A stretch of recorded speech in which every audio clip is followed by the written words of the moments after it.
this one? Whoa. You're not going to ask me to do every single curve of turning number 1, are you? Of course not. What we need is a general method. Do you remember the simple way to transform one curve to another when sharp bends are allowed? Yes. You just go straight from one to the other. That's the one. When the curves have the same turning number, this method can be adapted to work without sharp bends. The trick is to add waves to the curve. Can we do it on a simpler one? Sure. This is turn number. We start by marking small pieces of the curve that will serve as guides for the transformation. We'll concentrate on these segments now. We move the centers of the guide segments straight toward their final destinations on the circle, without any rotation. Next, we rotate the guides so that they are lined up with the circle. Okay. What about the parts in between? That's where the waviness comes in. We make the connecting segments between adjacent guides bulge out into corrugations. This allows the segments to move freely around each other as long as they remain more or less parallel. Oh, I see. The guides can move around without creating sharp bends. Correct. Here is the transformation of the whole curve. The original curve, in blue, develops sharp corners, but the wavy curve is springy enough to remain smooth throughout. We have to keep adjacent guides roughly parallel as we rotate them to align with the circle. This is possible as long as the turning number of the original curve is 1. Why can't we align the guides if the turning number isn't 1? Watch what happens when we try to turn a figure 8 into a circle.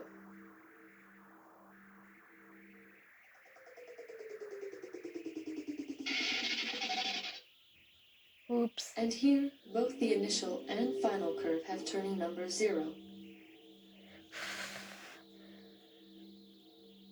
Using this method, or others, you can always transform one curve into another with the same turning number. This is called the Whitney-Graustein theorem.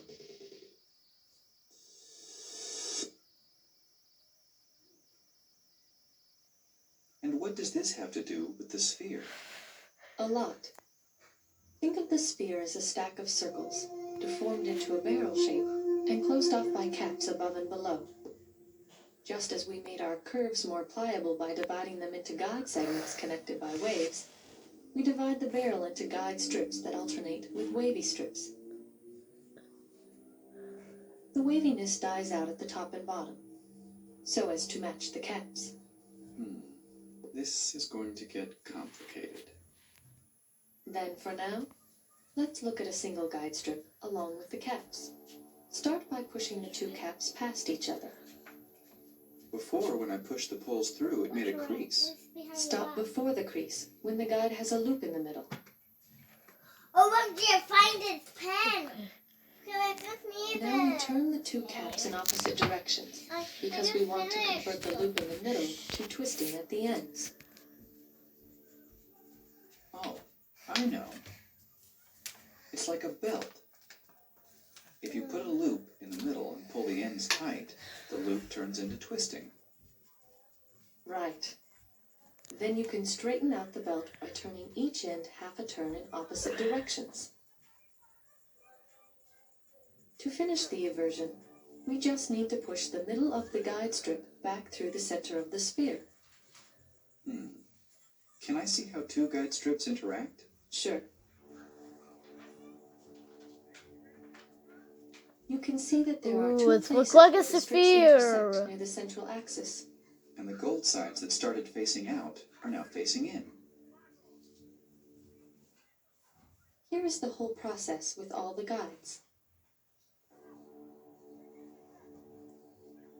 The polar caps just move up and down and then rotate into place. Ah, that's why they don't require any springiness. Exactly.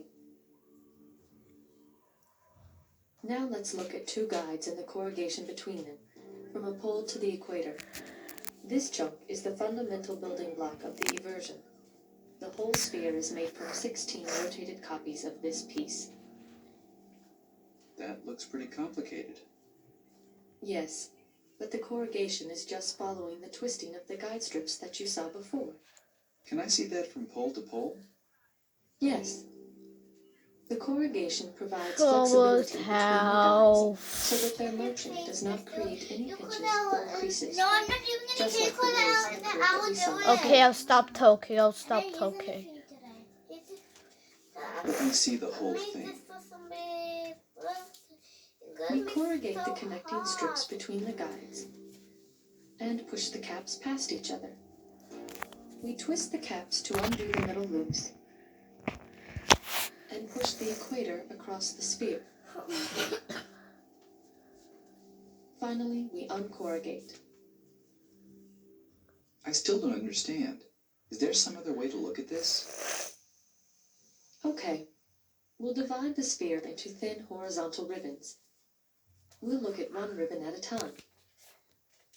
You can see the North Pole push down into the south. A ribbon near the pole is rather tame. The guide segments keep their position relative to one another, and the corrugations never get very deep.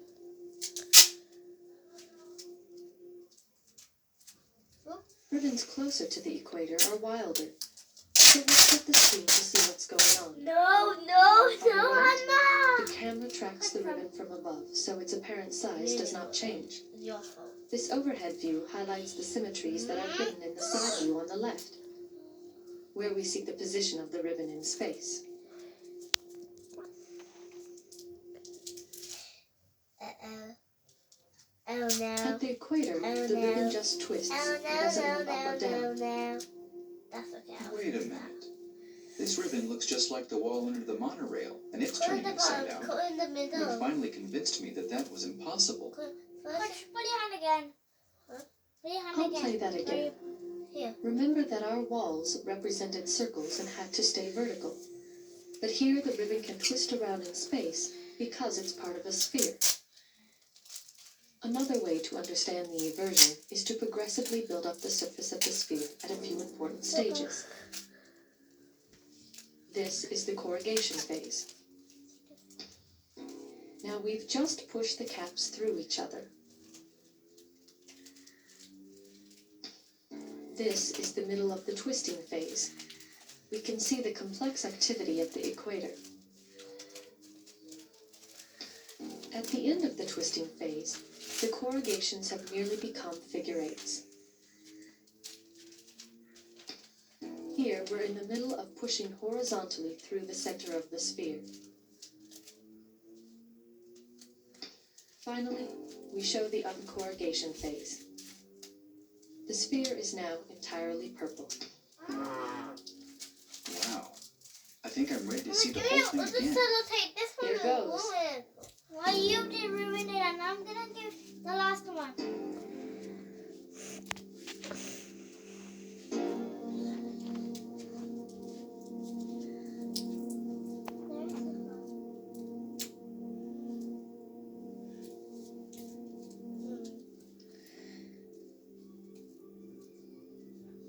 You were right.